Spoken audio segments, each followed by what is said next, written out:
Buenas tardes. Bueno, venimos de disfrutar un brindis riquísimo, alimentando el intelecto, el espíritu y también, como corresponde, el cuerpo.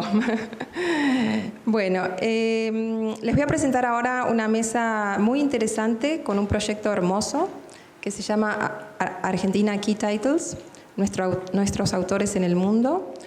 En esta mesa están Laura Estefanía, Guido Indig, Diego Lorenzo, Rafaela Bulledid, y va a estar también Paula Vázquez, pero por compromisos oficiales no pudo hacerse presente. Modera Dani Bentancur, de nuestra comisión directiva. Dani es traductora literaria, es también profesora de música, es docente en el Lenguas Vivas Fernández y en el Lenguas Vivas Spangenberg.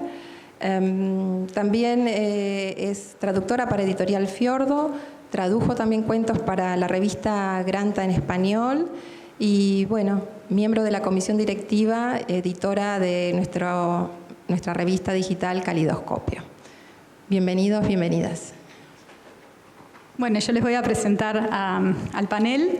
Guido Indig, entre otras cosas, coordina varias colecciones para las editoriales La Marca Editora, Asunto Impreso Ediciones, Interzona y Factotum Ediciones. Es socio activo de la Cámara Argentina del Libro, de la Cámara Argentina de Librerías, dirige la librería especializada Librería de la Imagen. Es coordinador de la red hispanohablante de la Alianza Internacional de Editores Independientes, consejero del Grupo Iberoamericano de Editores, consejero de la Fundación El Libro y mucho más.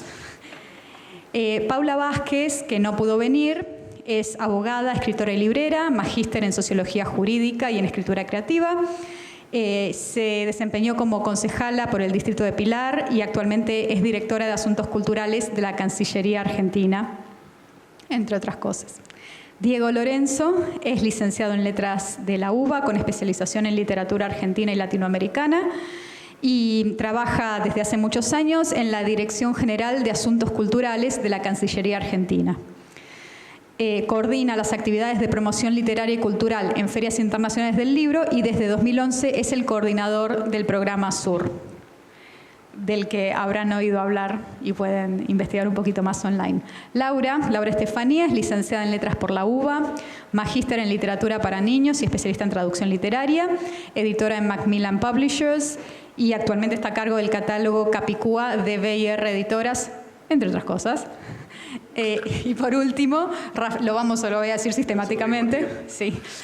Rafaela Bulledid es traductor científico literario y público de inglés, egresado de la Universidad de El Salvador, integrante de la ATI y del Colegio de Traductores Públicos de la Ciudad de Buenos Aires. Se desempeña como traductor independiente, es editor del blog Tras la Palabra, es profesor titular de las cátedras de traducción literaria 1 y 2 del traductorado de la Universidad de El Salvador, y lo pueden decir ustedes. Y mucho más. Exactamente. Bueno, toda esta presentación es porque tenemos roles muy diferentes y formaciones muy diferentes que convergieron en este proyecto Argentina Key Titles, y van a ver que lo que nos interesa es mostrarles todo lo que implicó este proyecto, no solamente qué es, y cuáles fueron las funciones de cada actor en este proyecto. Así que bueno, va a empezar Guido contando un poco sobre la necesidad de este proyecto, va a continuar Diego y después les cuento un poquito yo sobre lo que hizo la ATI. Eso me parece, ¿no? Hola, sí, funciona. ¿Cuál es la peor semana del año para enviarle proyectos a un editor? Esta. Yo aprecio mucho cuando los traductores nos envían proyectos de traducción porque funcionan como parte de ese tamiz que sostiene esta industria, nuestra actividad. Van aplicando su propia selectividad. Esta semana recibí un mail de un traductor que me ofrece 3 libros y no le puedo contestar esta semana. Pero ayer en el cóctel de profesionales, una amiga que colaboró con la editorial muchos años me dijo, vas a recibir un mail de y te va a proponer 3 libros, de los cuales hay uno que, un autor francés que es muy interesante por tal y tal motivo. Entonces, bueno, ahora le voy a dar más bola. La semana que viene, cuando tenga oportunidad, le voy a responder cordialmente. Y quizás editemos ese libro, vaya a saber. Digo esto porque hay como un sistema de edición, de curaduría, del cual todos somos partícipes. El scout, cuando elige un libro, el traductor, cuando funciona como scout y propone un libro, el editor, cuando decide editarlo, el librero, cuando decide exhibirlo, el lector, cuando le gusta, lo lee y lo recomienda. Y eso es nuestra industria, y eso es lo más interesante de nuestra industria, me parece, y lo que más tenemos que cuidar. Y casi hasta ahora se me ocurre lo único que la inteligencia artificial generativa no nos va a poder robar. Acá entre traductores quizás no estaba bien decir eso. El programa SUR, Diego lo va a explicar mejor, pero tiene entonces ya 13 años, va a cumplir ahora. Un poco más, 14, ¿no? Porque empezó antes de 14, tiene que ser. 14 años. Y a mí siempre me fascinó porque, y lo traigo siempre como ejemplo de una política de Estado piola.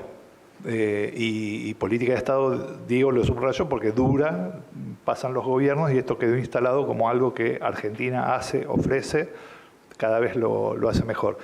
Pero vos te acordarás, Diego, la cantidad de veces que al principio yo te decía, bueno, pero lo que pasa es que al final la gente, quizás yo no tenía razón y vos podés, debes tener otros números seguramente, pero al principio yo decía, bueno, pero la gente, claro, los editores extranjeros eligen primero Borges, después Cortázar, después van a elegir, digamos, lo más obvio, lo más vendedor quizás. Y por otro lado, como esos, digamos, tiene programas como el programa SUR o el Argentina Titles, ya vamos a llegar, tienen como una doble función, porque nuestra industria, por un lado, tiene la intención de vender libros, de vender derechos, es una industria cultural, y por otro lado es una vía de transporte de cultura, de la manera en que nosotros decimos, estos son autores argentinos, miren lo que se escribe acá, y esto es Argentina. Por eso es que supongo que lo más natural fue que el programa resida en la Cancillería. Entonces, por un lado, yo decía, pero los editores internacionales van a elegir primero a esos autores más obvios, y además, como esos autores los manejan agentes que radican en España o en Estados Unidos, gran parte de lo que producen como recursos económicos se van de Argentina. Desde entonces, la idea fue pensar un programa, un sistema, algo complementario que permita señalar, y acá vuelvo a esto de el sistema de tamices, de recomendaciones, señalar lo que es menos obvio. Cómo hacer para mostrar cosas de calidad que si no se ven. Una de las formas de señalar es a través de jurados, de premios, ¿viste? Cuando en cualquier rubro, en la pintura o en el cine, tal película fue nominada al Oscar o ganó tantos Oscars, Emmys, Grammys o cualquier premio, eso ya te da, lo que te está diciendo es, hubo un grupo de notables que esto lo vieron y lo señalaron frente a un gran grupo de cosas que se presentaron. Entonces, eso fue lo que fuimos diseñando junto a Diego y a la Cancillería. Una forma de convocatoria a los editores independientes, voy a decir, pero en realidad es a los editores en general, para que propongan sus novedades y que un grupo de notables las seleccione. Tuvimos que trabajar en entender cuáles eran las categorías que hacían más sentido. No sé si son 14 categorías, 19 categorías. Literatura se fue subdividiendo por género, por edad, lo mismo que infantil, por distintos tipos de categorías. Y bueno, es así de sencillo. Es desde la Cámara Argentina del Libro, que es la institución en la que trabajo y que reúne a la gran parte de la industria editorial argentina. Somos más de 500 socios argentinos, de capital argentino, quiero decir. Diseñamos junto con la Cancillería este programa. Se convoca anualmente, ya nos vamos convirtiendo también en política de Estado, porque ya este año creo que es la 4ª vez que lo estamos haciendo, ya en cualquier momento sale la convocatoria. Hay un jurado, se presentan los libros, se presentan varios cientos de títulos, hay un jurado que los considera, hay una selección. De algunas categorías es un título, de otras nos quedamos cortos. Y en novela argentina hay una sola, hay más de una. Y con eso construimos un catálogo. Hoy los catálogos son páginas web. O sea que en principio hay una página web. A veces, si podemos, si hay recursos, se imprime en forma de catálogo y se pone lo básico que tiene un libro para llamar la atención, que es unas palabras del editor que está diciendo este libro es importante por tal y cual motivo. Nos fuimos encontrando que los editores teníamos que profesionalizarnos en entender que eso es algo que alguien espera y es como otro paratexto que tenemos que escribir de otra categoría. Fuimos aprendiendo a hacerlo. Algunas y unos fragmentos más destacados, pero claro, el público al que destinamos estos esfuerzos son editores, traductores, scouts que no hablan, no necesariamente hablan español. Muchos lo hacen, otros no. Para eso se los ponemos en lengua franca, que hoy es el inglés. Entonces encontramos ahí una liazón interesante con ATI. Los convocamos para que nos ayuden a hacer la traducción de esos párrafos y de todos esos metatextos como las biografías, las palabras del editor, hacia el inglés. Y entonces esos catálogos y esas páginas web son bilingües. Una vez que, como pasa con las obras de calidad, si bien la industria tiende a mirar las novedades, no las eliminamos del catálogo, vamos dejando por capas geológicas lo que fue desde el 2022, o del 2021, del 2020. Y eso como selección de títulos, también tienen otro canal muy interesante que es la participación en las ferias donde Argentina y los esfuerzos que vienen haciendo la Cancillería y la Cámara Argentina del Libro para que Argentina tenga una representación en las ferias de Bolonia, de Frankfurt, de Guadalajara, de Buenos Aires, también se exhibe como una selección de lo más interesante de la producción editorial argentina del último año. Con lo cual, esos stands ganan en bibliodiversidad, ganan en contenidos, ganan en interés para el que busca. Y vamos encontrando de a poco que también es una herramienta que se vuelve interesante para los encargados de las áreas culturales de las embajadas, y por lo general están ocupados esos puestos por gente sensible al libro y a la cultura, o sea que poder proveerlos de una valija diplomática con 29, 24, 30 títulos seleccionados que pueden llevar a distintas ferias, mostrar, tener en la biblioteca de la embajada argentina en ese país, también resulta una herramienta muy útil y muy simbiótico la experiencia. Estamos muy contentos con cómo se viene desarrollando y sobre todo con que se mantenga. Eso es. Bueno, ahora Diego nos va a contar un poquito más sobre el proyecto Sur y cómo se relaciona con Argentina Key Titles. Bueno, ¿se escucha ahí? Bueno, tengo el desafío porque vengo recurrentemente a estos encuentros y siempre que digo la palabra P explota el micrófono. Tengo el desafío de ir perdiendo esa explosión cada vez que digo la oclusiva bilabial. Es todo lo que me acuerdo de la licenciatura en letra, no me acuerdo más nada.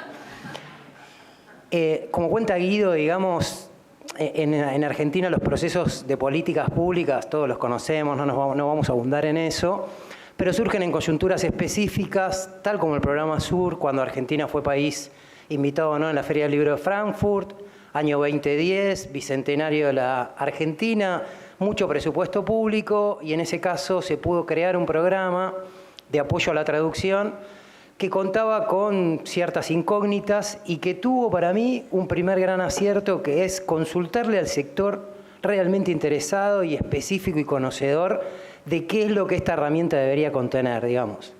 En 2010 por ahí no era tan habitual este modo de gobierno público que se llama gobernanza, que tiene que ver con que ya no es lo público lo que dicta la política, sino que son los propios estamentos interesados los que formulan diseños para que el Estado lo lleve a cabo, digamos.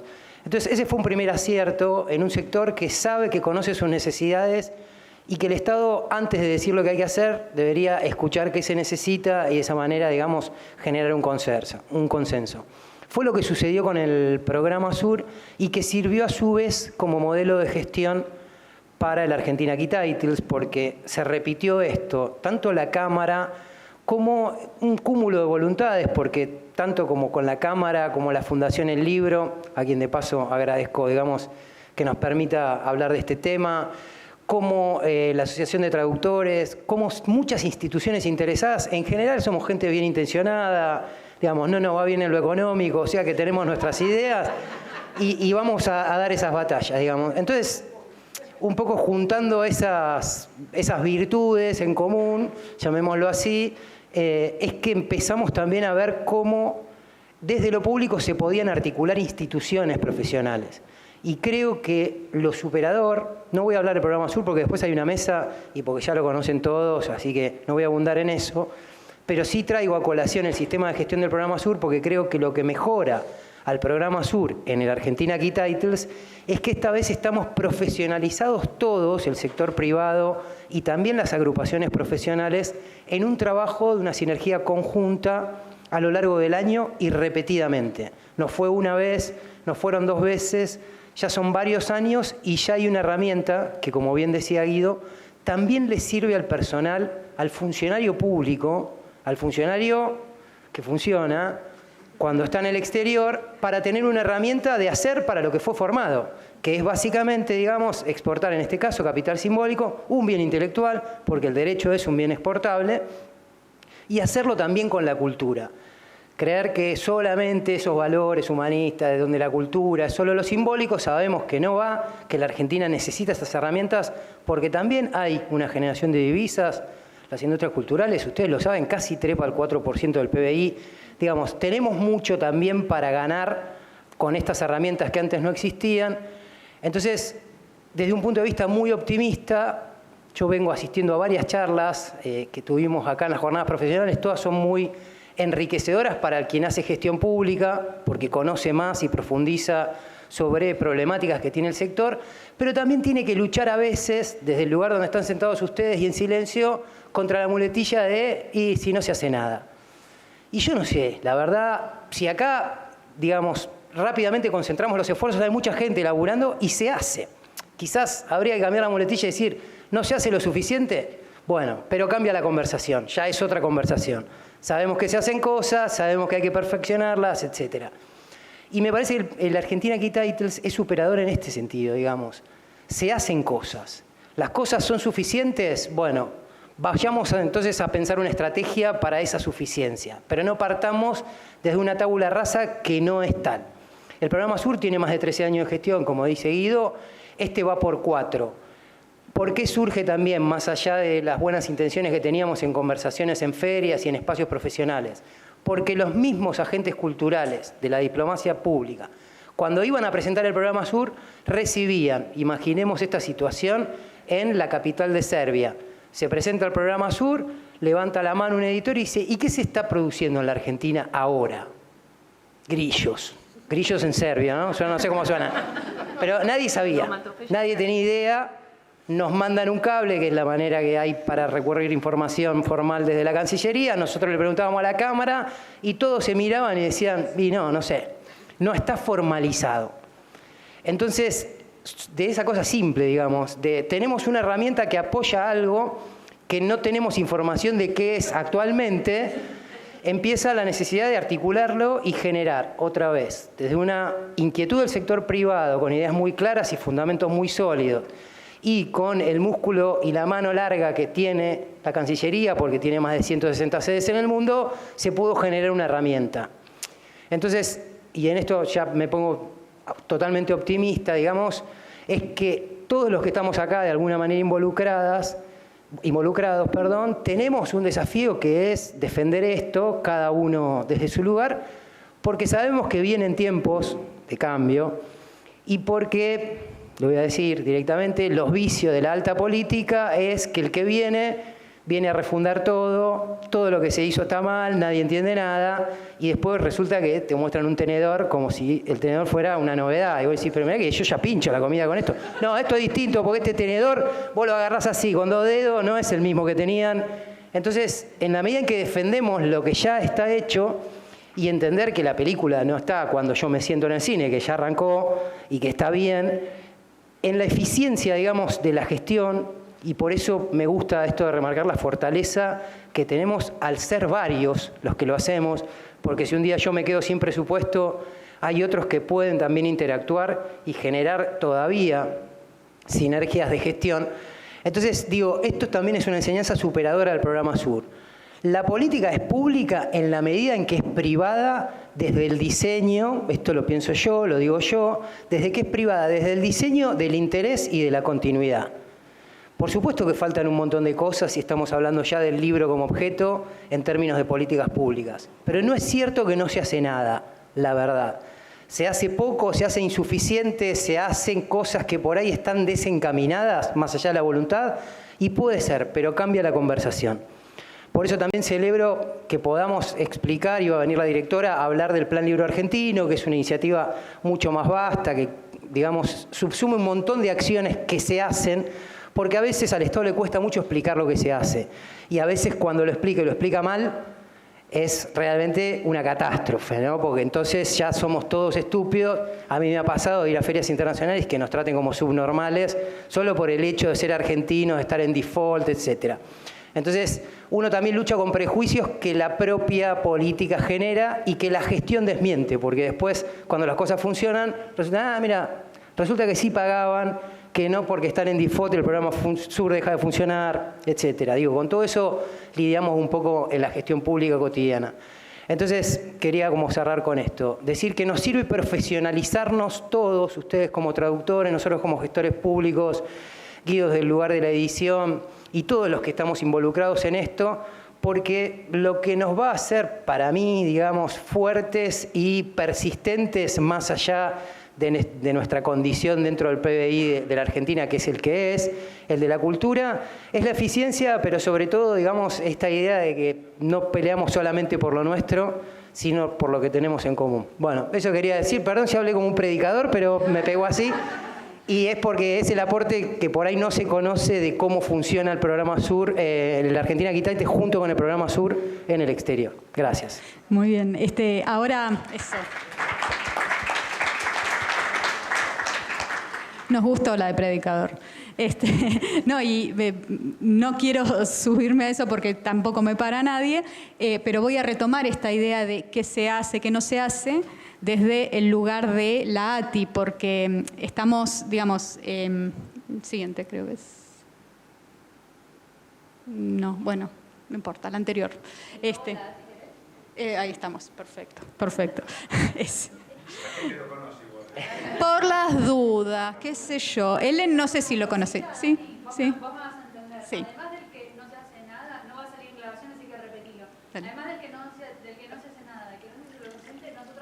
desde la ATI también pasamos el de no se sabe lo que hacemos. Habla de eso. Eso es lo que íbamos a mencionar. Por lo menos un pedacito. Bueno, como muestra, como botón de muestra de las cosas que se hacen y de afuera no se alcanza a percibir. Acá ya tienen cuál era la necesidad, cuál era el marco de gestión, quiénes nos convocaron, pero entonces dicen, bueno, entonces los comunican a quienes tenían la necesidad con los traductores y listo, ¿no? Y después se llevan los laureles LATI y los invitados. Bueno, no era tan sencillo. Y yo quiero empezar por agradecerles a Estela y a Marita, que eran la presidenta y vicepresidenta en el momento en que surgió este proyecto, porque tuvieron que entender de qué se trataba, entender cuál era la necesidad específica y ver qué podíamos hacer como asociación de traductores para satisfacer esa necesidad. Porque traductores hay, qué sé yo, uno busca en Google traductor de inglés y hay un montón de gente. Entonces había que reunirse para entender el proyecto, reunirse con los actores, actuar como asociación profesional y decidir cómo encargar este proyecto, ver qué tan viable era, decidir cuántos traductores iban a ser necesarios, en qué condiciones iban a trabajar, con qué tarifas, por supuesto. Esto lo teníamos que garantizar como asociación que defiende los intereses de los profesionales. Cómo evaluar a las personas que se iban a postular, cómo seleccionarlas, formar un jurado para seleccionar a estas personas, tanto las que iban a traducir como las que iban a corregir esas traducciones. Para eso, seleccionar también los textos de prueba, asegurarse de que los textos de prueba no circularan traducidos, armar la convocatoria, armar los flyers, difundirlos, establecer plazos precisos y al mismo tiempo, tratar de que se cumplan los plazos, que llegaran a tiempo los textos para que después los traductores y traductoras pudieran cumplir profesionalmente con el proyecto y no estar en 5 días traduciendo hacia lo pavote, como saben muchos traductores que trabajan profesionalmente de esto. Establecer los plazos, garantizar que se cumplieran, ver que contar la cantidad de palabras, distribuirlas de manera acorde. Bueno, la parte de todo lo que fue la corrección, la selección, la va a contar un poquito más Laura, pero queríamos destacar que toda la cuestión de todo lo que yo acabo de describir lo hizo la comisión directiva de la ATI en su momento. Y son horas de mails, horas de reuniones, preguntarle a uno, preguntarle a otro, salió el flyer, no salió el flyer, hasta cuánto, calcular cada uno de los tiempos también. Y ustedes se preguntarán cuáles son los ingresos para la ATI de todo esto. Y la respuesta es 0. ¿Sí? Es una de esas cosas que se hacen porque queremos jerarquizar la profesión, porque queremos que la ATI tenga un lugar destacado para defender a la profesión también. Y bueno, para mí, Aramos dijo el mosquito, o sea, yo participé en un par de selecciones y leyendo y como parte del jurado alguna vez, pero el enorme trabajo de coordinación con todos los actores, con los que no estaban aparte, de establecer los plazos, revisar cómo iba a ser el contrato, cómo iban a pagarles a los traductores, en qué plazos, etcétera. Todo eso fue gran trabajo de nuestras autoridades y bueno, yo quería contar un poquito. Y eso es una muestra de un proyecto en particular. Ni les cuento lo que es Info, que es todo el año, etcétera, etcétera, pero bueno, para otra ocasión estaría bueno. Ella es Info en este momento, sin ir más lejos. Por favor, eso. Ni les cuento lo que es tesorería, bueno, otro día, porque no tenemos tiempo. Pero bueno, ahora me gustaría pasarle el micrófono a Lau para que cuente un poquito más sobre el enorme trabajo de selección, de revisión, etcétera, etcétera, etcétera. Fíjate si funciona. A ver cómo anda la P. Ok. La sorda. Bueno, acá está Cecilia también, que participó conmigo y con Marita de la selección y luego de la supervisión y acompañamiento, diría yo, de las traducciones que hicieron un grupo de traductores. Participamos en 2 ediciones, las mismas jurados y supervisoras, Cecilia, Marita y yo.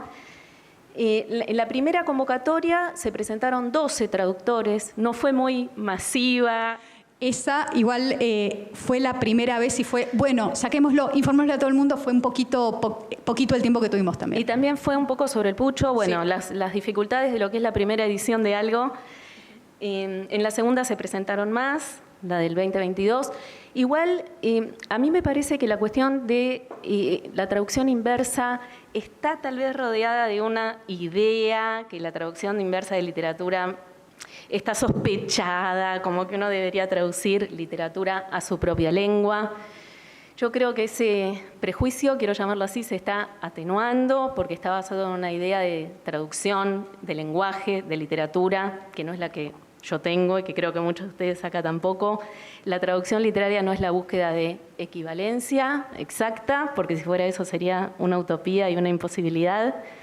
Entonces se está diluyendo un poco esa idea, pero igual creo que está presente, traducir a otro idioma que no es el mío, literatura, y ahí ya hay un primer freno.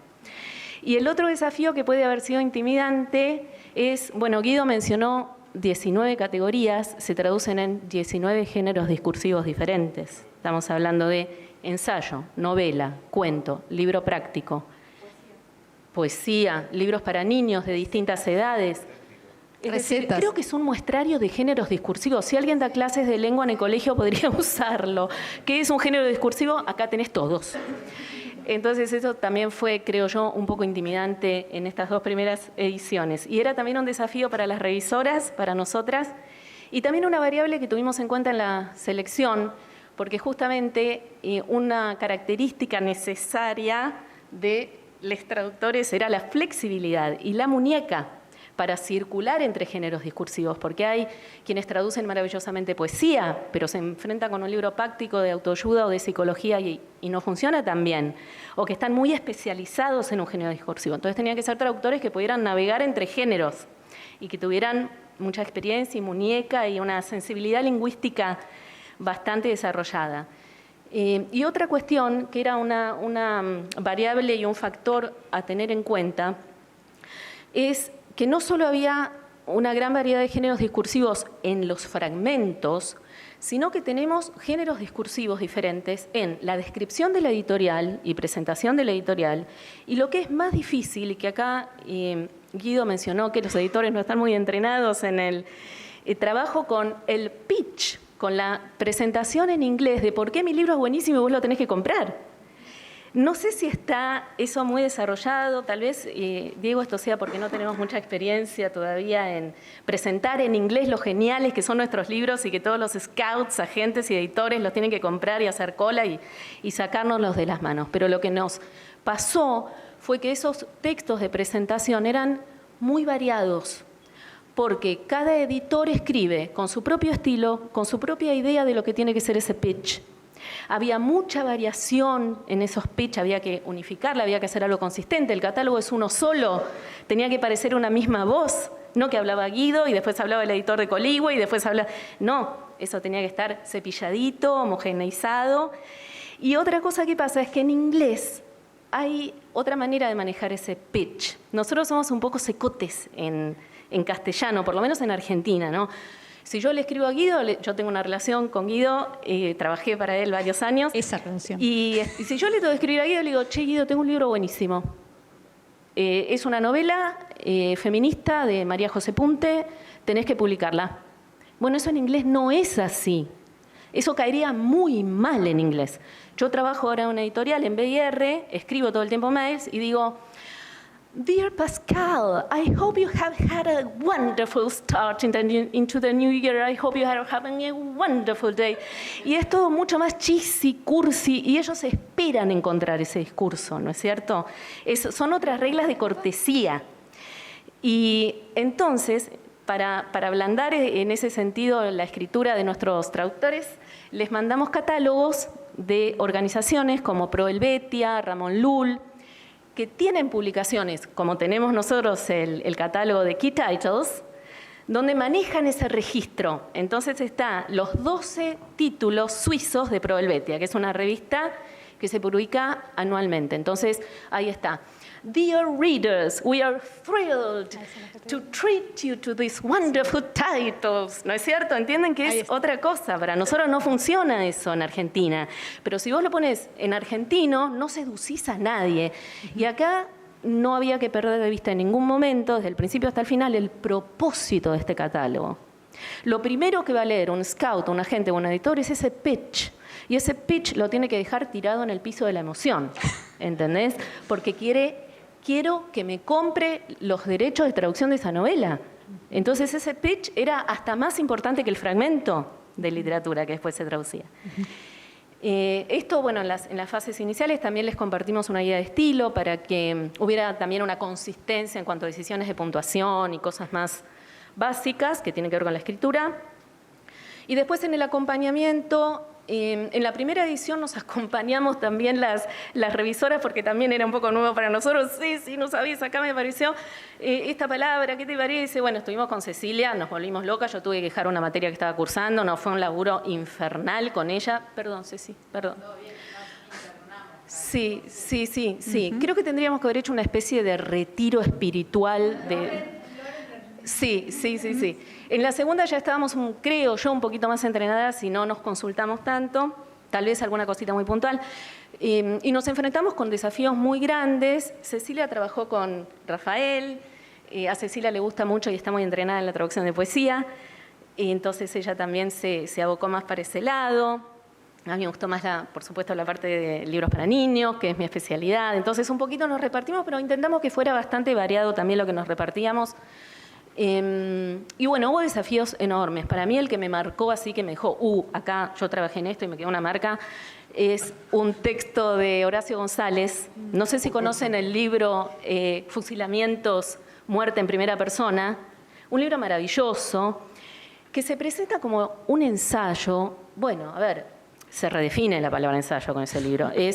Es un ensayo poético, es una prosa poética. Hay un trabajo con el lenguaje de orfebre, ¿no es cierto? Cada palabra está elegida después de 8 años de meditación y las frases están construidas, ¿entendés? Como un Tetris. Traducir eso fue, por Dios, yo traduzco esto y después traduzco cualquier cosa. Tráeme la Biblia que te la traduzco, al inglés, al arameo, lo que sea.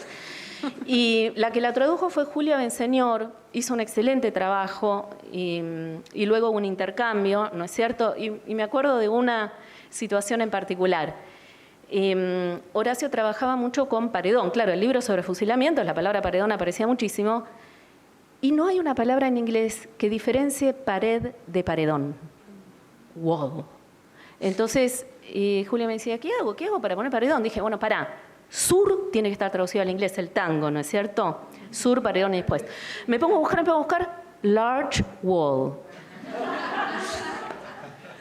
¿Por qué pasa eso? Porque es una explicación, porque es como un subtitulado, ¿no es cierto? Muchas veces se malentiende la traducción literaria como un subtitulado, como un reporte. Yo recuerdo con una colega poeta, ni que yo fuera poeta, bueno, una poeta amiga que quería leer a Dickinson, ¿no? Entonces yo había traducido, ahí había jugado con unos poemas de Dickinson que la amo. Me dijo, pero esto dice Dickinson. ¿Pero vos qué querés? ¿Que yo te diga lo que dice Dickinson o querés una traducción de la poesía de Dickinson? Porque son dos cosas distintas. Y este proyecto pone esa diferencia en primer plano y la hace muy protagónica, porque si hay algo que no tenían que ser estas traducciones, eran reportes, eran subtitulados, eran informes. Horacio González dice que el que se para en el fusilamiento a veces se dispara a sí mismo. No, acá había que crear una obra literaria en tensión, en una tensión muy fuerte con esa primera obra literaria, pero que fuera una obra literaria en sí misma, que se sostuviera como obra literaria, con la misma calidad, con el mismo trabajo sobre el lenguaje. Y en ese sentido fue un desafío muy grande, sobre todo el ensayo de Horacio González. Me morí, quiero que sepan que me morí. No sé cómo quedó Julia, no hablé con ella después de esto, pero fue tremendo. Ahora, lo dejamos todo porque es un desafío enorme, es una responsabilidad gigante, porque la traducción del Key Titles es la embajada de nuestra industria editorial en el exterior, y lo que estábamos haciendo tiene una importancia y una trascendencia gigante. Es decir, cuanto más fiel seamos al propósito de seducir con la calidad de nuestros libros a los agentes, editores y scouts extranjeros, mayor visibilidad vamos a tener en el mundo. Caramba, menuda responsabilidad. Lo dejé todo, los traductores también, y creo que ahora Rafael puede hablar de su experiencia como traductor. Sí, ahora llega. Quería mencionar una cosita más de lo que dijo Lau, que nos interesó mucho que Lau trajera este tema del pitch de ventas, porque por su experiencia en el sector editorial, tenía esta idea que yo ignoraba sin ir más lejos. Como traductores del rubro exclusivamente traductor, digamos, no del mundo editorial, no conocíamos esta diferencia de géneros, sin ir más lejos. Entonces fue un aporte extra que trajo Lau y que, bueno, también a mí por lo menos me abrió mucho los ojos. Y bueno, ahora sí, Rafael, ¿preferís otro? No, yo acá estoy bien, si se me escucha bien y bueno, funciona. Rafael, antes de que sigas, les cuento que Rafael participó de las 2 selecciones de Argentina Key Titles. O sea, las 2 veces quedó seleccionado. No es que dijimos, bueno, ya que vino el año pasado. No, las 2 veces participó, quedó seleccionado y hizo un gran trabajo. Y bueno, él les va a contar un poquito más sobre lo que pasó. Bien, gracias Dani. Gracias por acercarse. Lo primero que voy a decir es gracias. No por una cuestión de mera cortesía, sino realmente con mucha sinceridad quiero agradecer. No puedo particularizar porque hubo mucha gente que estuvo implicada en esto y que me invitó. Pero realmente les agradezco. Agradecele más a Cecilia. No, ahora iba a llegar a eso. Ahora iba a llegar a eso, sí. También estaba ahí. Pero quiero agradecerles por la invitación a la ATI, porque bueno, la primera vez que se hizo fue en 2021. Yo estaba recién asociado y siendo un socio tan nuevito, bueno, me dieron esta oportunidad. Al año siguiente me dieron de vuelta la oportunidad. Después Dani me propuso escribir para la Cali. Después me propusieron estar acá. Y digo, bueno, ¿cuánto más me han dado que lo que pude haber dado yo, ¿no? Así que les agradezco realmente mucho. Para mí es un honor muy grande. Quizás me repita un poco con lo que ya escribí cuando publiqué en la Cali, pero lo que yo quería traer acá hoy es la sensación que tuve al trabajar en este proyecto, que no fue un proyecto, no fue un trabajo más. No solamente hablando desde el punto de vista de, bueno, como ya comentó Laura, todas las dificultades que tiene y bueno, lo exigente que fue, sino por la significancia que tuvo y que tiene, que bueno, que ya quienes están conmigo en la mesa ya les han comentado porque esto es importante. Y no es importante, creo yo, ni solamente para ellos, ni solamente para la ATI, ni mucho menos solamente para las traductoras que trabajaron en ambas ediciones junto conmigo y las revisoras, sino que es importante para absolutamente todos, porque por más que esto sea un catálogo, que sea una muestra, que haya una selección, es decir, tal como hubo una selección de libros, hubo una selección de revisoras y hubo una selección de traductores, en realidad esto es una representación de algo mucho más grande. Y al tener un proyecto que pone en foco todo lo que tenemos para ofrecer, no solamente se está mostrando esa selección, sino que se está mostrando todo lo que hay detrás. Y en eso creo que estamos englobados todos, como país, como profesión, como personas dedicadas a esta industria. y creo que eso es lo más importante. Es decir, ya desde esa concepción, este proyecto fue algo muy distinto de cualquier otro trabajo que haya hecho.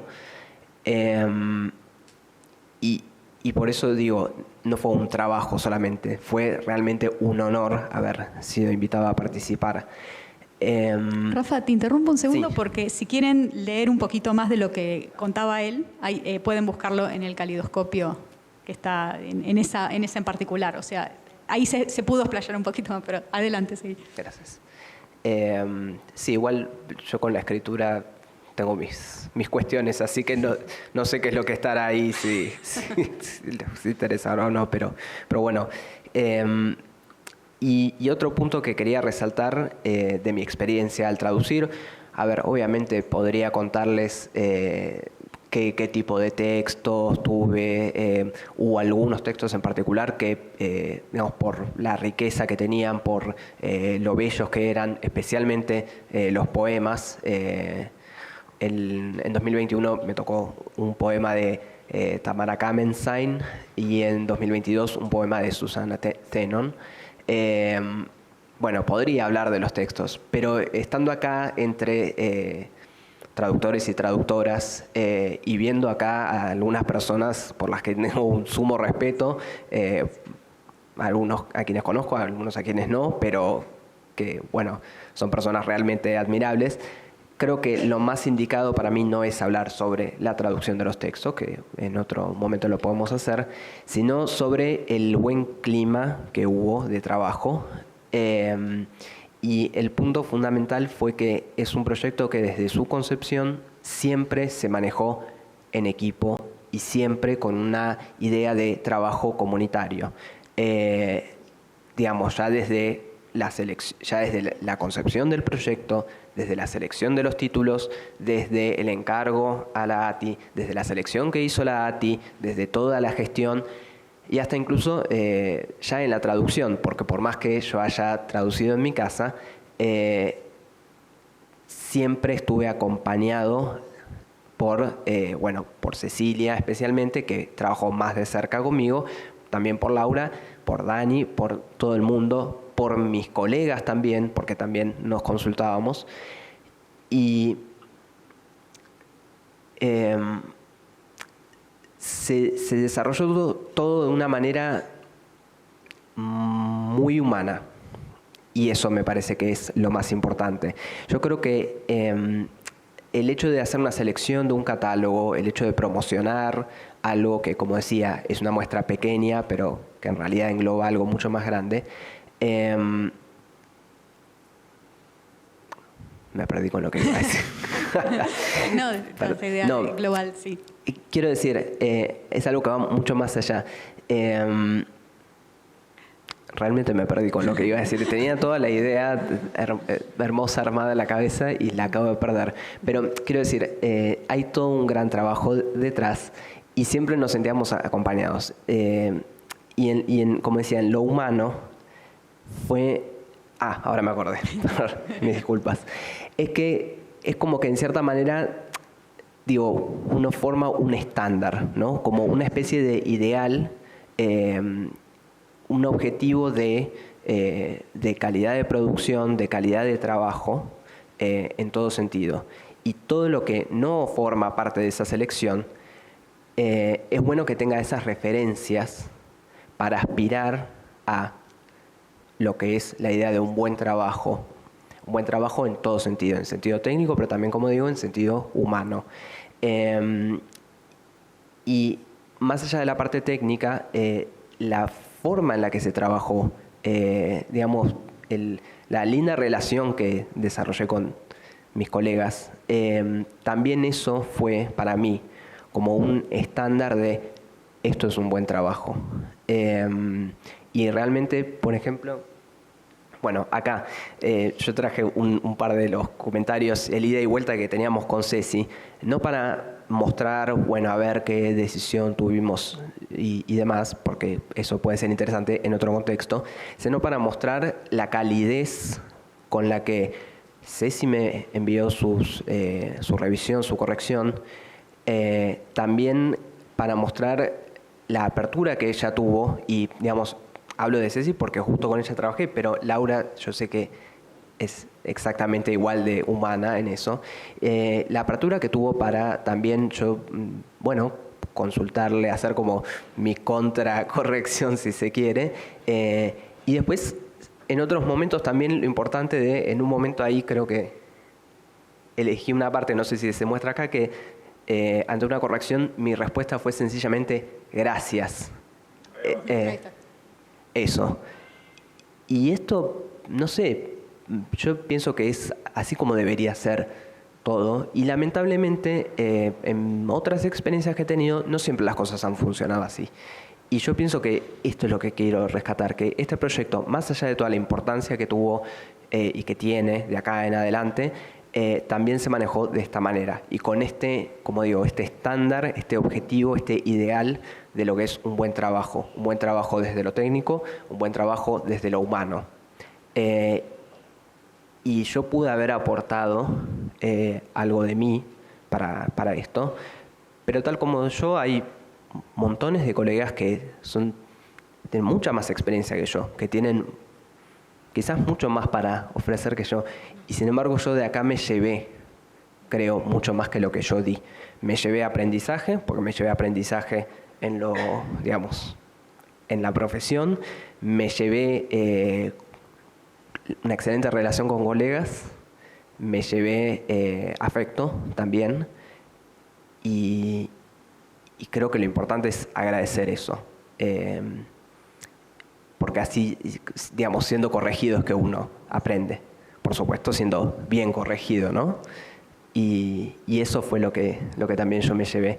Así que, bueno, si alguien quiere consultar sobre algún otro aspecto quizás más técnico, bueno, también se puede hablar de eso, pero hoy particularmente quería hablar de esto, de lo importante que fue para mí, pero que pienso que es también para todos, no solamente para quienes participamos, y de lo humano y de el excelente clima que hubo al trabajar. Y pienso que en todo eso, para mí fue, como digo, un estándar y un ejemplo de lo que es un buen trabajo en lo técnico, en lo personal y en lo humano. Bueno, esa era un poco... Aplaudo. Eso es un poco lo que pensamos que se logra cuando todo el mundo pone lo mejor de sí, básicamente. No es únicamente porque yo soy bueno, porque yo soy buena, no es una cuestión de bondad o de nosotros somos los buenos, nosotros somos los malos, sino de todo este trabajo que fue contando cada una de las partes. Bueno, me parece que cuando todo el mundo pone su aporte, estas cosas se terminan viendo para el que lo quiere ver, el que no lo quiere ver, no lo quiere ver. Así que bueno, tenemos 2 minutitos por si alguien quiere hacer alguna pregunta. ¿Nadie? Parece que no. Aprovecho para agregar 2 cositas. Una, que también tenemos que agradecer a una silla más que no está acá, que es la Agencia Argentina de Inversiones, ¿cómo es correctamente? Y Comercio Internacional, que participa de este programa, entre otras cosas, financiando las traducciones. O sea, quienes definen más o menos cuál es el presupuesto y para cuántas palabras nos alcanzan, y luego les paga a ustedes, son ellos, gracias a ellos. La otra, anticiparles 2 próximos pasos que ambiciona este programa. Uno es poder profesionalizarnos al respecto de la venta de derechos audiovisuales. En ese sentido, no sé si fue hoy a la mañana o ayer, hubo acá en la feria un encuentro que promocionó la agencia junto con InvestBA, y lo mismo en el canal de InvestBA hay 3 jornadas que están grabadas y de YouTube, están subidas ahí, que están muy piolas para nosotros los editores, sobre cómo vender mejor nuestros contenidos. Y hay otro que es un poquito más difícil, pero estamos esperando comenzar algún año con presupuesto suficiente para eso, que es enriquecer los catálogos de los editores, no para que solo los libros sean exportables por los contenidos de nuestros autores argentinos, sino para que, como un driver, para que los catálogos sean más interesantes, poder agregarle más autores extranjeros de calidad que podamos traducir al español, bien traducidos por ustedes, y luego incorporarlos a nuestros catálogos y ofrecerlos. Con esas incorporaciones nuestros catálogos se vuelven más internacionales y los traductores argentinos reconocidos por su calidad van a tener trabajo directo ya ahora para intraducir.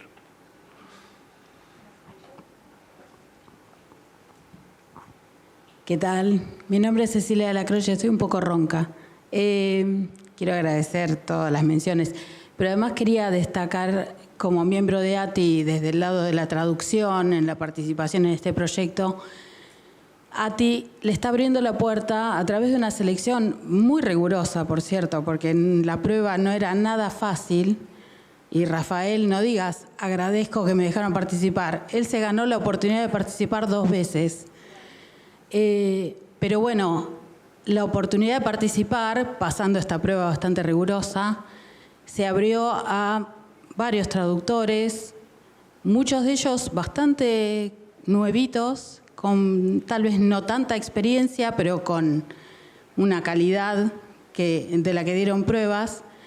Y está muy bueno que Rafael destaque, más allá de mi participación personal, que te agradezco mucho, pero el acompañamiento de ATI en general, digamos, ATI pudo desarrollar un esquema de trabajo y cómo se iba a dar el proyecto en concreto en la vida real de la nada, pensando cómo era mejor que lo hiciéramos y realmente que estos traductores y traductoras que dieron prueba de su calidad pudieran desarrollarse y tuvieran esta performance, que además la hicieron con una responsabilidad total y tremenda, que se nota en las palabras de Rafael como representante de los traductores y traductoras, porque esto abre puertas a Argentina como su industria cultural en el mundo y abre puertas para la traducción. Entonces, desde ATI es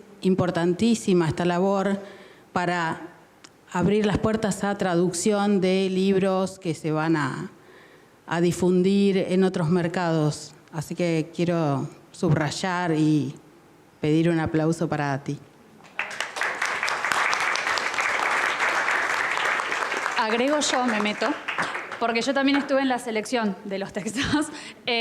No sé si lo dijiste, pero por las dudas, las personas seleccionadas, los postulantes son todos socios... Ay, perdón. Las personas seleccionadas, los postulantes son todos socios ATI y además tienen su nombre acreditado en el catálogo, que eso también es parte de lo que queríamos ofrecer. Yo como comisión directiva, Aramos dijo el mosquito, es lo que queríamos ofrecer para las personas que se postulaban. Quería agregar esos 2 detallecitos. Gracias. Yo, por último, porque creo que no tenemos más tiempo, agrego la importancia de que actores como Cancillería, como la Cámara del Libro, reconozcan la importancia de trabajar con traductores profesionales. Sabemos que la industria del libro, no tradicionalmente, eso como que es algo con lo que venimos trabajando para que se reconozca cada vez más a les traductores formados. Y esta calidad de la que hablaba Ceci también habla de las instituciones de formación que tenemos en Argentina. Quería mencionar eso y preguntar si es que se sabe, Diego, si que tenés el dato de en qué área o qué género en general se venden más derechos al exterior. Bueno, sí, a ver, la P, ¿cómo viene? Bueno, no, Guido probablemente lo sepa mejor que yo. Lo que nosotros vemos en el marco del programa Sur básicamente es la ficción, digamos, en prosa, esto como una tendencia cuasi histórica, desde, digamos, el funcionamiento del programa, la novela, el cuento con la tradición rioplatense particularmente y latinoamericana también tracciona, pero en los últimos años yo lo que veo claramente es un crecimiento o un sostenimiento de la novela y un crecimiento de la crónica, también, sobre todo escrito por escritoras mujeres. Eso es lo que veo yo desde solamente este universo pequeño, limitado, que es el programa Sur. Quería decir solo una cosita más, antes de por ahí pasar la palabra a Guido. Hay una exhibición de libros de Argentina Key Titles y del programa Sur. No sé si lo vieron, acá apenas salen del blanco yendo para el pabellón rojo, que es el que está, claro, hacia la izquierda, saliendo por la escalera grande, donde se ve un poco esta diversidad que por ahí estamos como tratando de manera abstracta acá, en libros ya publicados y con el proceso completado una vez que la idea pasó al acto, digamos, tanto en el programa Sur como en la Argentina Key Titles.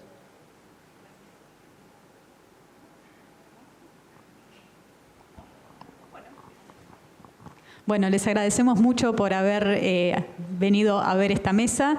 Les agradecemos mucho a todos ustedes por su participación. La verdad que fue un esfuerzo enorme de parte de todos, lo sabemos, pero me parece que estamos todas las partes súper satisfechas con este proceso y con los resultados también. Así que bueno, gracias de nuevo a todos y hasta el próximo panel.